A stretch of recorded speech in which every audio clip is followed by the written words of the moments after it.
Bueno, como podemos ver, esos son los componentes que quitamos de nuestra placa.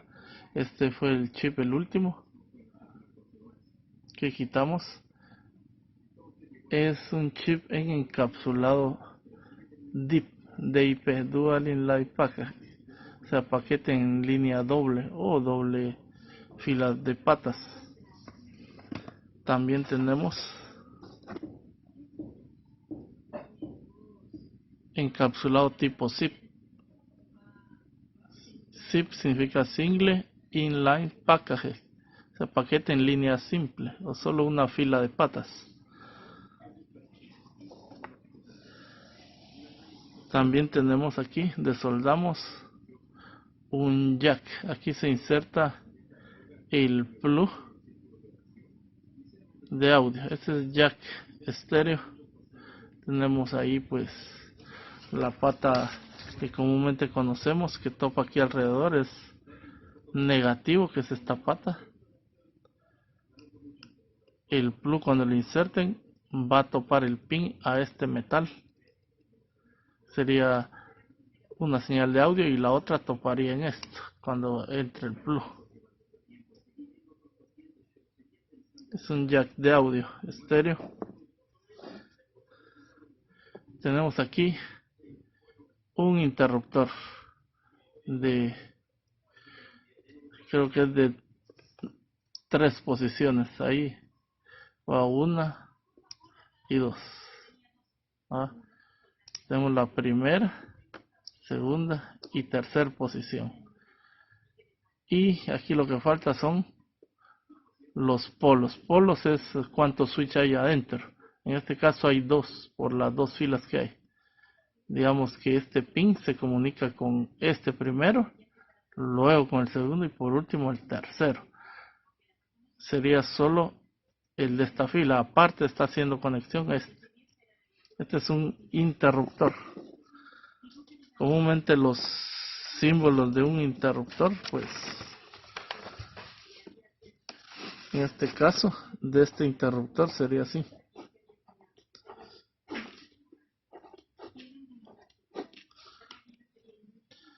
Este es nuestro común y esta es la primera, segunda y tercera posición. Esa es una fila. A la vez se está moviendo otra lámina junto con las otras patas. 1, 2 y 3. Ambos metales controlados por un solo eje. Pues se le dice dos polos, o sea, dos palancas con un mismo eje. 3 posiciones. Cuando menee este, también se menea desde aquel lado. Es un símbolo para nuestro interruptor. Bueno, aquí tenemos un transformador. Podemos ver, tiene sus dos patas de entrada y salida. Se puede confundir con bobina, donde solo hay dos patas como inicio y final de la bobina, las otras solo son como base. Donde lo quitamos, pues tenía una T de referencia, entonces sí era transformador. Un transformador, pues ya sabemos que tiene dos bobinas y su símbolo básico son dos dibujos de bobinas, una bobina primaria y una secundaria, por eso hay dos patas de un lado, y dos de otro lado. Se le llama primario donde entra el voltaje y secundario donde sale, ya sea elevado o disminuido. Eso es un transformador. También tenemos aquí otro transformador.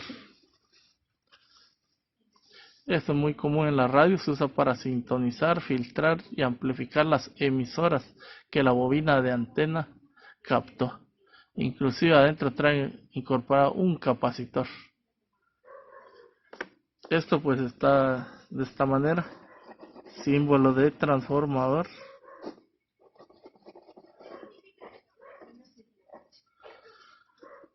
pero el núcleo donde van las bobinas ya no es laminado. Ven ahí eso plano, es para que ustedes coloquen un desarmador plástico y sintonicen. Empiezan ustedes a girar el desarmador, y esta es una rosca de ferrite que atrapa alrededor a todas las bobinas de ese transformador. Ahí lo podrían pues abrir para conocer bien. Como no se puede variar las bobinas del transformador, lo que sí puede variar es el núcleo, acercándole y alejándole el material de ferrite, que aquí lo hace por medio de una rosca, por eso tiene ahí para meter un desarmador plano pero plástico, porque el metal afecta la inducción de este transformador de frecuencia intermedia. Se le dice TFI. Hay de muchos colores y frecuencias, y como es núcleo de ferrite, se hacen líneas punteadas, y como tiene para variarle la inductancia o la forma de amplificar, pues se coloca ese símbolo. Y tiene un capacitor adentro, era el tubito que estábamos viendo, era este que está aquí, y tiene 3 patas. Es probable que en el secundario tenga un tercer alambre. Es un transformador de frecuencia intermedia. Bueno, bobinas, pues aquí tenemos una, simplemente un inicio y un final de un enrollamiento de alambre, o arrollamiento como se dice en Argentina. Las bobinas simplemente, este es el símbolo, representados con la letra L. Núcleo de aire no tiene nada ahí. Núcleo de ferrite se colocan líneas punteadas. Núcleo laminado, 2 líneas. Este es para sintonía en radios de muy pequeña inductancia, apenas unas 10 vueltas. Núcleo de aire porque no tiene nada en medio. Aquí hay otra bobina de bastante inductancia, se ve todo el alambre alrededor, y ha de ser núcleo de ferrite, ha de estar enrollado sobre una barra de ferrite. El ferrite es como el carbón. Y aquí tenemos otra, pero con código de colores. Código de colores igual a la de las resistencias, solo que este tiene fondo verde, representado siempre con la letra L. Las bobinas filtran y dejan pasar solo frecuencias bajas.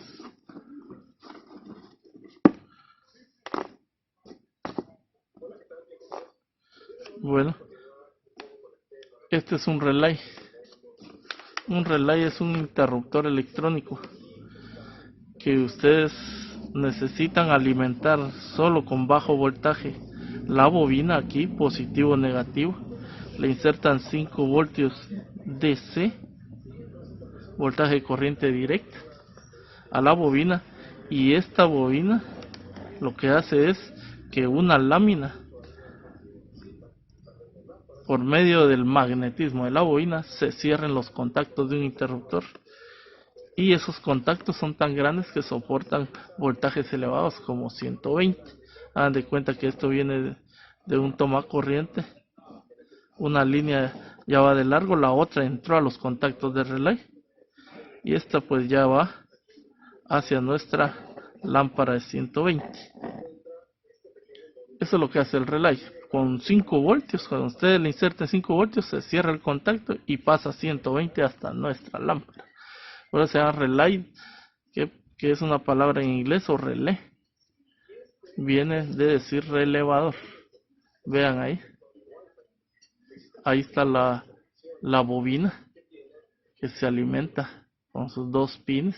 Hay que tener el diagrama del fabricante para saber cuáles son las bobinas y de cuánto voltios es la bobina para activarla. Y cuando esta se activa, veamos aquí, cuando esta se activa hay una presión acá, la cual lo que hace es empujar este contacto, miren, esos interruptores, esas dos laminitas. Esas laminitas pues tendrá su máximo amperaje.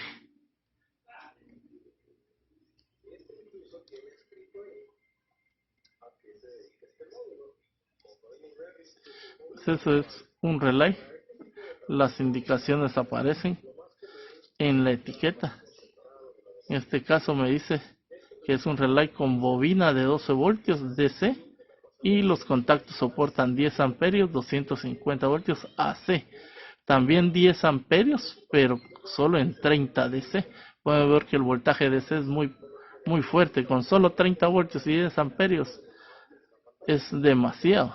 Pero en AC aguanta más, 250 VAC. Y aquí pues lo tenemos nuevamente, el dibujado, 10 amperios máximo. Voltaje AC significa esa línea, igual que arriba. Y ese es el modelo y la empresa. Hay de diferentes tipos de relay, pueden haber dos contactos adentro. Bueno, vamos a hacer aquí a un lado los componentes para visualizar más.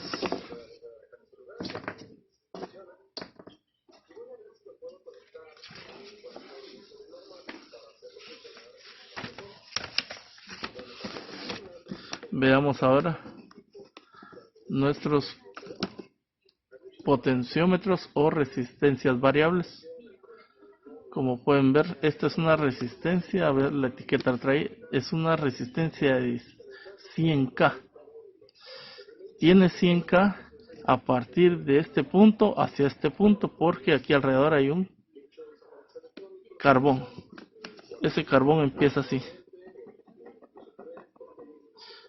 Gira acá, y termina en la tercera pata. Esta es la primera y esta es la tercera pata. Y tenemos la media, que es llamada cursor. Esta selecciona cuánta resistencia quieren ustedes. La corriente puede entrar por la pata 1 y dar la vuelta acá. No atraviesa nada de resistencia. Por eso decimos que si está acá es 0 ohmios. Si está a la mitad de 100K, estamos diciendo que la corriente debe atravesar la mitad, que son 50K, para llegar a la pata 2. Para llegar a la pata 3 son 100K. Y lo podemos ver aquí desarmando nuestro potenciómetro.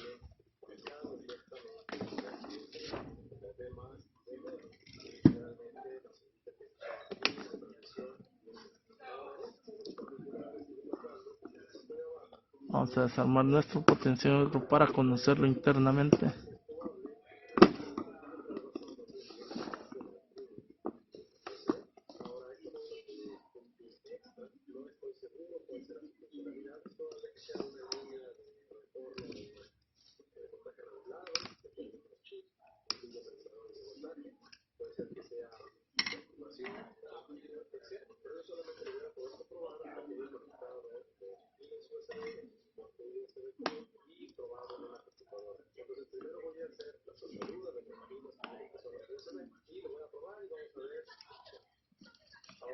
Mucho cuidado al manipularlos.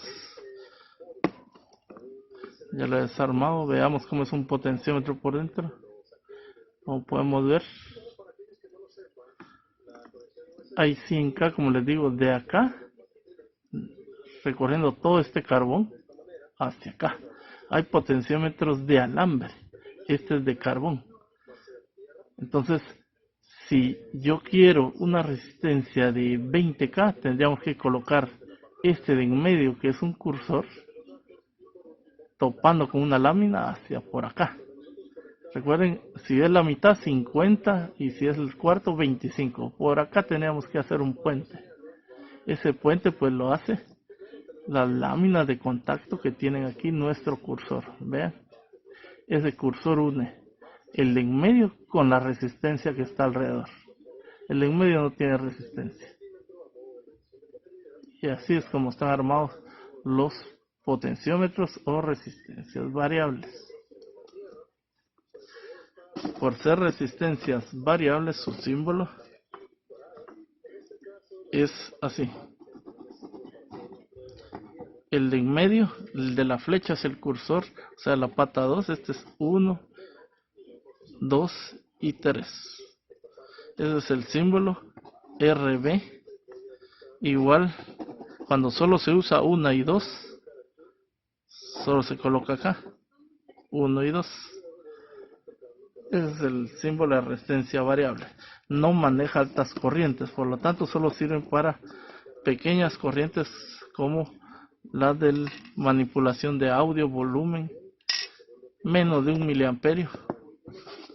Aquí tenemos otro potenciómetro, como pueden ver, bastante pequeño y también tiene sus 3 patas. El de en medio es el cursor y la resistencia total son estas 2 patas de los lados, y tiene espacio para un desarmador para variarlo. Este se le dice potenciómetro semifijo porque solo viene adentro de las placas, no se puede manipular. Aquí tenemos otro, este es de 100K, pueden ver ahí la etiqueta en el metal, 100K. El de en medio es el cursor y los de los extremos la resistencia total. Un diseño no muy útil para que sea volumen, ya que no tiene una base y soporte para cuando uno lo está manipulando. En cambio, el que teníamos anteriormente tenía hasta base de soporte. A la hora que estemos manipulando el volumen, pues no se dañe nuestro potenciómetro. Aquí tenemos otro, usado comúnmente en los audífonos, muy pequeño. Pueden ver, ya tiene hasta atornillada la perilla para el volumen y también tiene 2 patas de soporte. Y ahí están las 3. La de en medio es la del cursor, la de los lados pues la resistencia. Estos son potenciómetros logarítmicos, porque por lo redondo, y hay también lineales como el de los mixer. Pueden ser un potenciómetro nada más por una palanca o 2 potenciómetros por una palanca, o sea potenciómetros dobles. Bueno, ahora hablando de resistencias, conozcamos las resistencias fijas. Aquí tengo una resistencia por los colores, es de 22 ohmios. El negro indica que no lleva ceros. Esta es una resistencia de medio watts. Y aquí tengo otra. Vean el tamaño. Esta es la que más usamos. Esta es de 56 kilos. Es de 1/4 de watts. Y esta de 22 es de medio watts. Conforme los watts el tamaño cambia. Y aquí tenemos una tal vez de 1/8 o un 16avo de watts. Bastante pequeño. Vamos a colocarla de 1/4 ahí a la par para que vean la diferencia.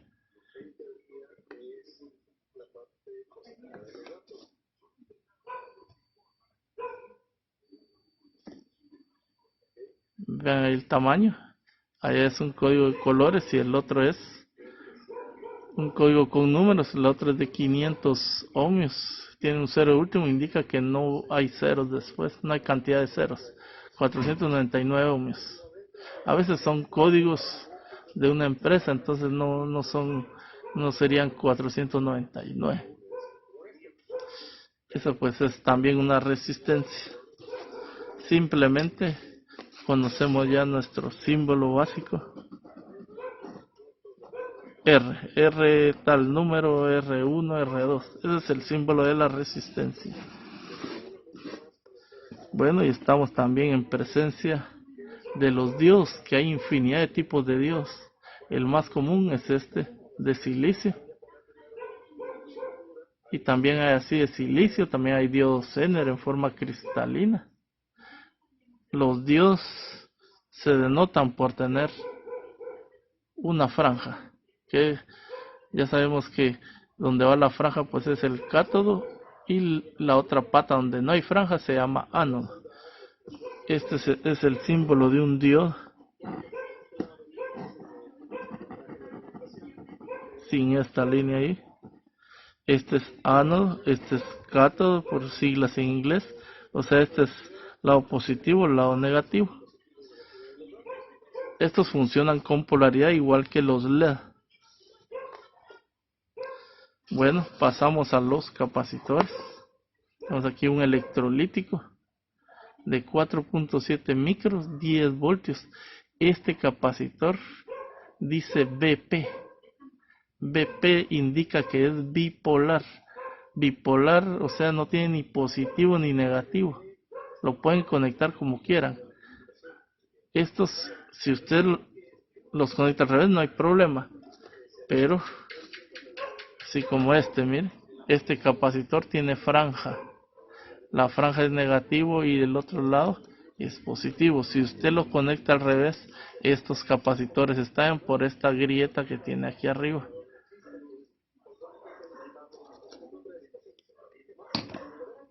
Entonces tenemos aquí un capacitor bipolar.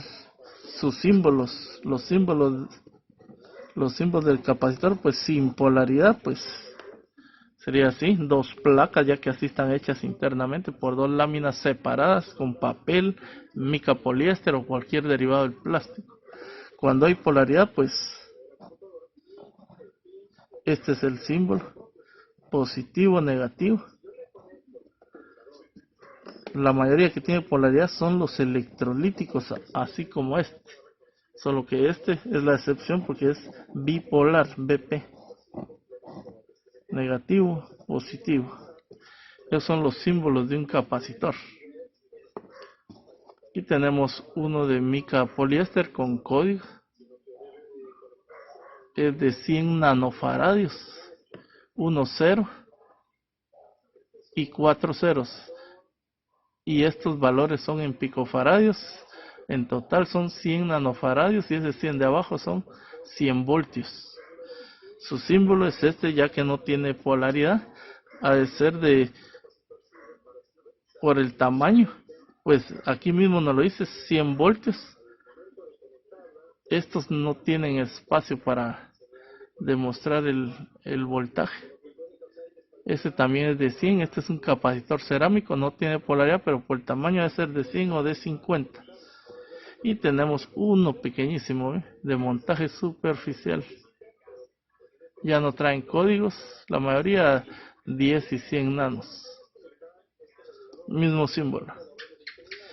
Y terminamos los capacitores con este capacitor variable en tándem, que aquí abajo trae 4 trimmer o capacitores variables, que los trimmer simplemente son dos placas. Un trimmer son dos placas que se alejan una de la otra. Son media luna manipulado con un tornillo. Usted gira esta lámina y lo que hace es que queda encima de otra lámina. La proximidad entre las dos láminas de media luna es la máxima capacitancia. Sería lo más que se puedan unir las placas, pero nunca logran topar porque hay un aislante de plástico entre las dos. Igual si lo traigo para este lado, ambas están lejos. Lograríamos menos capacitancia o carga. Ese es el símbolo. Eso sería solo un trimmer, uno de estos que está aquí. Aquí hay 4. Y aparte está las láminas que están aquí adentro. Útil en muchas radios para la sintonía de AM y FM. Como hay varias láminas, pues su símbolo para las 6 patas y un solo eje, pues es este, como que fueran 3 capacitores y todos controlados por un solo eje. Y estas son las patas. Ese se le dice capacitor en tándem, solo que en las tiendas empezaron a llamarles, si solo tenía 3 patas, AM, y si tenía las 6, FM. Luego Vamos ya casi terminando con los transistores. Estos son solo un par de tipos de encapsulados. Los transistores. Este es uno de los símbolos. Traen 3 patas: base, colector, emisor. Hay tipos NPN, PNP. También se puede confundir con los FET, transistores de efecto de campo. Se pueden confundir con los integrados. Se representan con la letra Q. Igual hay diversidad. Aquí tenemos otro transistor. Muchos dicen tipo Fitch. Ya que genera mucho calor, pues es enchapado, va en una base de aluminio. Y concluimos viendo los cristales de cuarzo o de resonancia, muy útil para las frecuencias en los microprocesadores. Así como este es un cristal de resonancia, lo podemos ver, su frecuencia 3.57 MHz. 3.57 MHz. Esa es la frecuencia a la que oscila esta piedra de cuarzo o cristal de resonancia. Esto está adentro de estos dos. Estos son cristales de alta resonancia, 45 MHz, solo con 2 patas. Este es de mayor resonancia, lo que tiene es que ya trae capacitores incorporados que le ayudan a mejorar la oscilación. Este es el de 3 patas, así como está ahí, simbolizados con la letra X. Puede ser X y la otra CF o XT de cristal. ¿Ya? Este parece que es con código o 4.5 MHz. Este 45 MHz. Bueno, y los cristales han ido mejorando, que hacen ya encapsulados de cristal. Este es un SIF. Este es un SIF. Trae varias maneras en que se compone el cristal. Módulo SIF, muy usado en los televisores. Está hecho también de cristal de cuarzo. Eso sirve para separar el sonido de la señal de televisión. Bueno, así conocimos todos los componentes de una placa, que los aprendimos a desoldar, y después ahora, así como los quitamos, pues los podemos volver a soldar. A veces pues uno guarda placas ya que sirven mucho de repuesto.